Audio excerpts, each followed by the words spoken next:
जय गुरु जी संगत जी। सत्संग व गुरु जी चैनल पे आई संगत का बहुत बहुत स्वागत है। गुरु जी महाराज को कोटि कोटि प्रणाम है।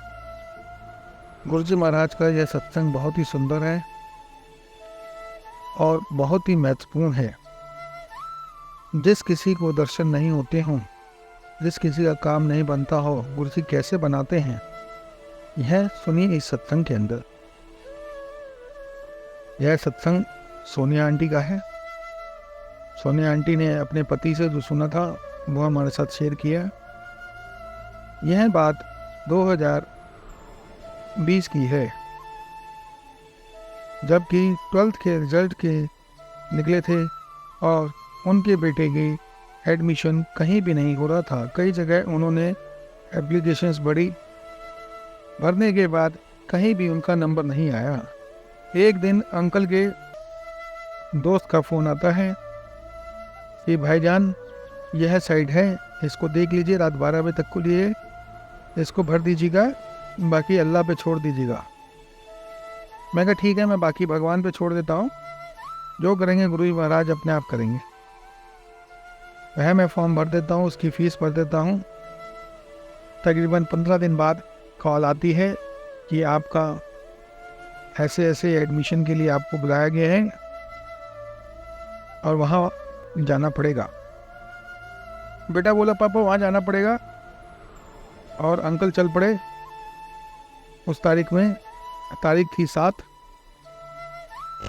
और 7वां महीना था शायद, ऐसे कुछ था, या 7 तारीख थी, ऐसे कुछ था। वह लोग वहाँ पे पहुँचते हैं और देखते हैं कॉलेज के अंदर उसके पापा भी और वो भी। ये तो एक संसद की तरह पूरा ऑडिटोरियम बना हुआ है। जब वह बच्चों को वहाँ बैठा लेते हैं तो बच्चे को पता चलता है मात्र 10 सीटें हैं और होटल मैनेजमेंट कोर्स ही करना है। वह पापा जी को बार बार बताता गया अपने। जब स्टार्ट हुआ, पापा जी 1 नंबर गया, 2 नंबर गया, 3 नंबर गया, पापा जी अब तक 6 भी चले गए। तो उसके पापा जी उसको व्हाट्सएप भी लिखते हैं, 7वां नंबर बेटा तेरा ही है, जा, कल्याण हो गया महाराज की तरफ से। वह देखते के साथ ही उसी का नाम बोलता है। वो कहता है जी मैम। तो मैम कहती हैं जब सर आवाज़ दे रहे थे आपने क्यों नहीं सुना? तब मैं अपने गुरु से बात कर रहा था, उनका मैसेज पढ़ रहा था। उन्होंने कहा गुरु का कौन सा मैसेज होता है? उन्होंने कहा मैं आपको बाद में दिखा दूंगा, आप प्लीज़ मेरे को बताइए मैम मेरे को क्या करना है, सर पूछ रहे हैं कुछ, बताइए उनको। आपको होटल मैनेजमेंट ही क्यों करना है? मैंने ऐसा 10वीं क्लास में इस चीज़ के लिए सोच लिया था कि मेरे को आगे जाके होटल लाइन में ही काम करना है, इसीलिए मैंने यह होटल मैनेजमेंट भरा है। उन सर ने बोला और कोई सब्जेक्ट करना चाहते हो? बीकॉम में BBA है, सब कुछ है।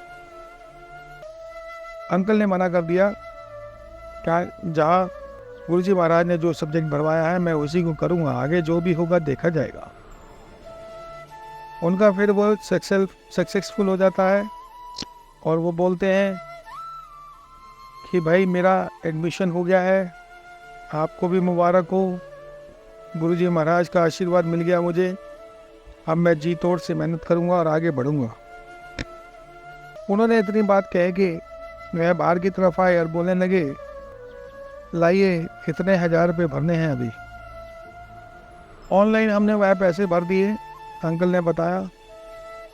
फिर गुरुजी महाराज की मेहर होती है, उसकी फर्स्ट ईयर बहुत बढ़िया जाता है, सेकंड ईयर भी बढ़िया जाता है, थर्ड ईयर भी कोरोना के बाद ही उसका सब कुछ सक्सेसफुल हुआ। कुछ बीच में प्रॉब्लम्स आई थी जो गुरुजी महाराज ने कटवाई, और गुरुजी महाराज ने जो ब्लेसिंग उसको दी वह ब्लेसिंग टचवुड आज भी उस बच्चे के साथ है। बच्चे ने कभी हिम्मत नहीं हारी और आगे भी अभी दृढ़ संकल्प लेके बैठा है कि जॉब मिलते ही के साथ ही जॉब करनी है। गुरुजी महाराज को ही पता है उस बच्चे ने कितनी मेहनत करी है, कितनी नहीं करी। वह अपने माँ बाप को बताता है कि आप चिंता ना करें, मैं मेहनत कर रहा हूँ। अंकल बहुत ही खुश है उनका छोटा बेटा भी अच्छे नंबरों से पास हो गया। गुरुजी महाराज ने चमत्कार किया, उसका भी एडमिशन करा दिया। गुरुजी महाराज का वह शुक्राना करते हुए कहते हैं, हे गुरुवर, कोई तो काम किया आपने, काम तो मेरे बहुत पहले भी सवारे हैं आपने और अभी भी ये सवार दिया है। शुक्राना है मेरे मालिक आपका कि आप ऐसे ही मुझ पे आशीर्वाद बरसाए जा रहे हैं। फिर मेरी अंकल से बात होती है तो अंकल बताते हैं, गुरुजी महाराज का सबसे मेन जो उनको, जब वो अच्छे मूड में होते थे तो उनको दो ही चीज़ें अच्छी लगती थी, राजमा चावल, कढ़ी चावल। महाराज बहुत खाते थे और बनवाते भी थे। एक बार तो हमने सत्संग में भी देखा था कि एक सज्जन सत्संग सुना रहे थे, रघुवीर अंकल ने राजमा प्रसाद बनाए, चावल प्रसाद बनाया, गुरुजी को खिलाया और गुरुजी ने थोड़ा बहुत राजमा प्रसाद चावल प्रसाद छोड़ दिया था। रघुवीर अंकल को प्लेट दी, वह अंदर जाके उसको खा लिया। उन्होंने सोचा महाराज का प्रसाद है, खा लेते हैं। जब वह बर्तन धो के महाराज के पास गए, महाराज ने कहा, तेरे को लोग नहीं छटे गए? जो मैं छटे ऐसे किसी और वास्ते, उन तेरे पेट से कीड़े बाहर करने पड़ेंगे। यह शब्द पंजाबी में बोल के गुरुजी ने उनको समझाया।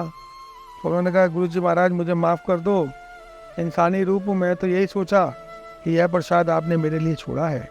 जैसे कि आपने शरद पवार जी को चाय प्रसाद पिलाया था और उन्होंने आपका झूठा समझ के उस प्रसाद को आनाकानी करके मुंह बनाया था और वह मुंह आज तक ऐसा बना हुआ है।